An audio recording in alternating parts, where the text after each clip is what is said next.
According to the IDF, over 200 Israeli Air Force aircraft were involved in the opening strikes, dropping over 330 munitions on some 100 targets.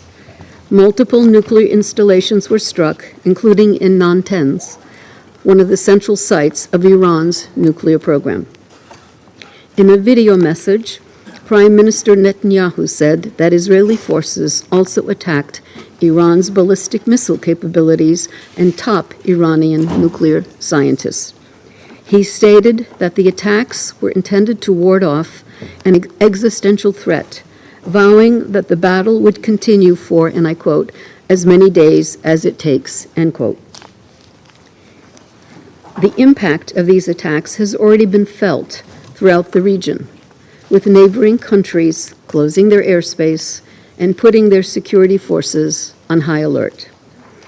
The Houthis have reportedly launched missiles toward Israel, one of which has hit the occupied West Bank, causing injuries.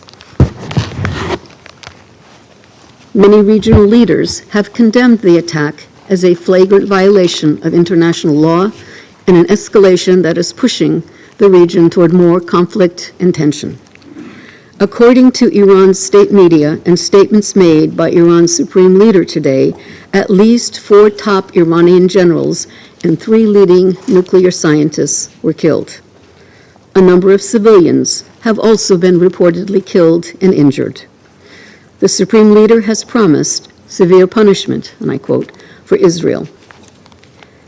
Madam President, I reaffirm the Secretary General's condemnation of any military escalation in the Middle East. I also underline the obligation of member states not to use force against the territorial integrity or political independence of any state, and in accordance with the UN Charter and international law. I reiterate the call by the Secretary General to both sides to show maximum restraint at this critical moment and to avoid at all costs a descent into deeper and wider regional conflict. Of particular concern is the strikes on Iran's nuclear facilities. It has been reported that the Natanz enrichment complex, which houses both the fuel enrichment plant and the pilot fuel enrichment plant, suffered significant damage, including centrifuge cascade calls. The International Atomic Energy Agency resolution, adopted on 12 June, calls on Iran to meet its legal obligations and to fully cooperate with the IAEA